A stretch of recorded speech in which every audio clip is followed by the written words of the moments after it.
এখনকার যে বিদ্যমান দেশের পরিস্থিতি, আইন শৃঙ্খলা বাহিনী স্বাভাবিক না, কোনো কিছুই স্বাভাবিক না, সেই প্রেক্ষাপটে আগামী নির্বাচনটা সুষ্ঠু কতটুকু হবে বলে আপনার কাছে মনে হয়?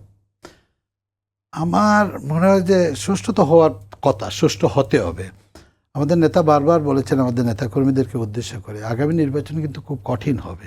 এই জন্য উনি বারবার ক্যান্ডিডেটদেরকে বলছেন বা নেতাকর্মীদেরকে বলছেন যে জনগণের পাশে গিয়ে দাঁড়ান। Let the people of our country, তাদেরকে ডিসাইড করতে দেন who is the right candidate.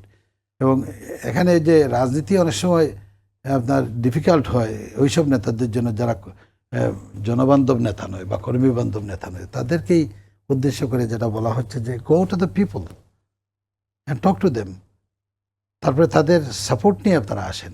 কঠিন ইলেকশন হওয়া উচিত আমি মনে করি। সুষ্ঠু অবাধ নির্বাচন এটা কঠিন হবে। আর যদি আপনার জোরপূর্বক নির্বাচন হয়, এটা তো কঠিন হওয়ার, এটা আরেকটা ফেসিস্ট নির্বাচন হবে 14 সালের বা 18 সালের বা 24 সালের যে নির্বাচন করতে চাইছিল, এইভাবেই হবে। সুতরাং আমরা সবসময় সুষ্ঠু অবাধ নির্বাচনের পক্ষে। আমরা পিছনের দরজা দিয়ে কোনো সময় ক্ষমতায় আসতে চাই না। আমরা ভবিষ্যতে আসবো না ইনশাল্লাহ। আমি মনে করি যে আমার নেতা এই ব্যাপারে অটল। ওনার বিভিন্ন বক্তব্য জনগণের সামনে তুলে ধরেছেন। প্রত্যেকটা সিদ্ধান্তই এখানে বলেছেন যে আগামীতে রাষ্ট্র বিনির্মাণে উনি যে সব দ্বিকক্ষ পার্লামেন্ট করবেন বা যোগ্য মানুষদেরকে নিয়ে আগামীতে আপনার সরকার গঠন করার জন্য, ইভেন যারা গণতান্ত্রিক আন্দোলনে যারা ঐক্যমত পোষণ করেছেন তাদের সাথেও আলোচনা করে আগামীতে কীভাবে সরকার গঠন করবেন, এগুলো আমার নেতার মানে মাথার মধ্যে আছে।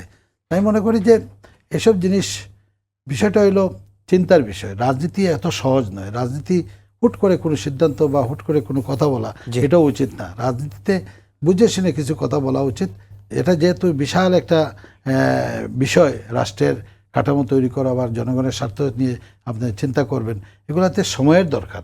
এই জন্য সংস্কারটা যেভাবে বর্তমান যে ইন্টারিম গভর্নমেন্ট চাচ্ছে যে তাদের সময়ে সব সংস্কার তারা করে গিয়ে তারা একটা নির্বাচন দিবে, তাহলে তো গণতন্ত্র সংবিধান ভায়োলেশন হচ্ছে। এটা 1 বছরের, এখানে 3 মাসের জায়গায় আসলে একটা সুন্দর নির্বাচন যদি করে দিতে পারতেন ভালো হইতো। কিন্তু 1 বছর চলে গেল, আরও যদি 1 বছর চলে যায়, এটা কিন্তু সঠিক হবে না।